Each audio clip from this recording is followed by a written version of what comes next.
Good morning, everybody. Welcome to another Daily Market Report brought to you by Mike Bjork. Today is Hump Day. It's Wednesday, February 15th. We got a lot of data to go over today, so we're just going to jump right into it. We'll start off the Consumer Price Index, which is also known as the CPI. This is a gauge for inflation on the consumer level, so this is an important data right here. Now, back in December, we had a 0.3% increase to the Consumer Price Index, and the increase for January was also supposed to go up 0.3%. Instead, it skyrocketed all the way up to 0.6%. So this is a pretty big jump right there. A lot of it is due to gas prices going up, and this basically went from 2.1% year over year to 2.5% year over year on the mark there. Now, when you strip out the food and energy, which creates the volatility, we get what they call the core CPI, and this is really what the Fed will look at. So December we had a 0.2% increase, and the forecast is supposed to be the same trend at 0.2%, and it went up to 0.3%. So year over year on the core, it goes from 2.2% up to 2.3%. So this is something that's really going to move the markets today, primarily because it's these. And we'll get after we finish this, we'll kind of touch a little bit more into it.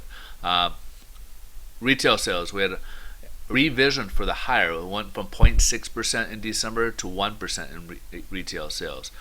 So the forecast for January was supposed to be 0.2% and came at 0.4%.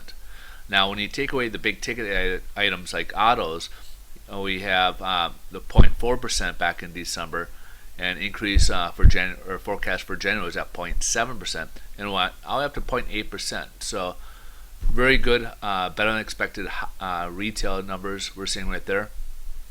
Same thing for Empire State Index. This is a manufacturing data out of the New York region. So in January, we had a 6.5, and then it jumped all the way up to 18.7. So real hot numbers in February for so far for manufacturing in New York. And then we got industrial production, 0.6% in December, and it dropped 0.4%, or our forecast was to drop 0.4%, and it dropped to 0.3% instead of 0.4%. So still kind of within range there.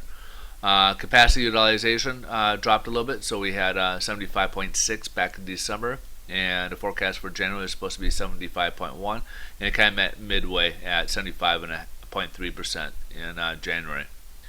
Also, home builders index. So this is basically, it's a gauge as to the home builders' confidence level, where things are at. If they should continue, they look at this as it looks like they want to continue building or not. And as you can see, it dipped a little bit. So in January, it had a 67, and it dropped 2 points down to 65 here. So let's touch on this here. We got better than expected news here, obviously, on the consumer price,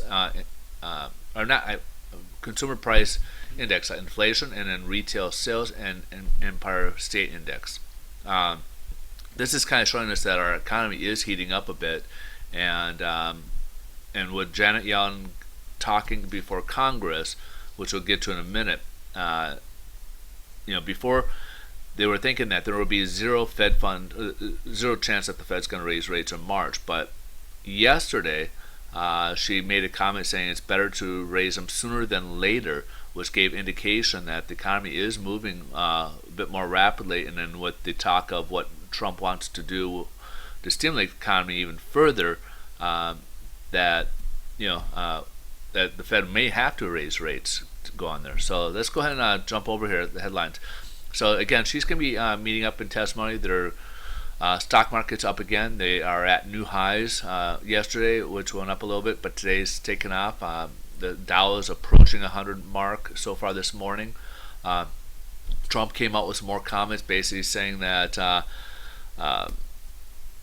I'll go verbatim because I don't remember specifically his quote, but basically talking about the tax advantage, saying that we're going to come out like phenomenal new tax plan coming out in the very near future. So he's going to be having that released anytime.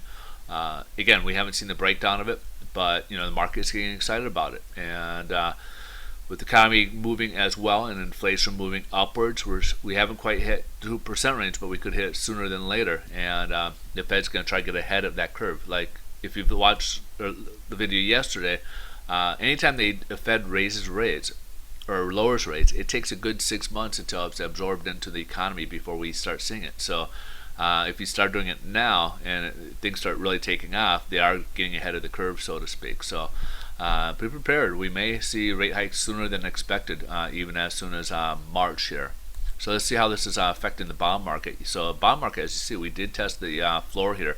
This is our floor of support here. We did test it and we did pull back a bit. We were way down yesterday, even had a price for the worst yesterday.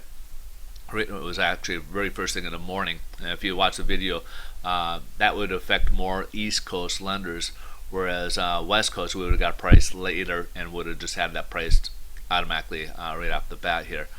Now, we did start off a little bit lower than where we left off yesterday, and now we're again testing this floor again. And if we can hold up, hopefully we'll continue this sideways pattern. But if we break below, we could break down to that level we were earlier a few weeks ago, probably right down here. I think it was right around here, 101, around the 101 or just under 101 level. I think it was actually just a little bit less than 101, like a 140-ish level. We could actually go down that low. So just be very cautious here. This second support hasn't been as big of a factor. It's been more this first level here. All right. So again, rates are it's down currently about 25 basis points, and so of course interest rates have climbed up as a result of that. So anyways, again, a very volatile day here, and economy looks like it's going to be heating up, which will tend to see higher interest rates. So just be prepared for higher interest rates in the coming now and into the future here. All right, folks, I hope you guys have a wonderful day. If you guys do want to get more updates throughout the day, just come over to Twitter. I'm underneath Mike Bjork, and you can get more updates throughout the day. Have a wonderful day. Thanks so much for watching. We'll see you guys tomorrow. Bye-bye.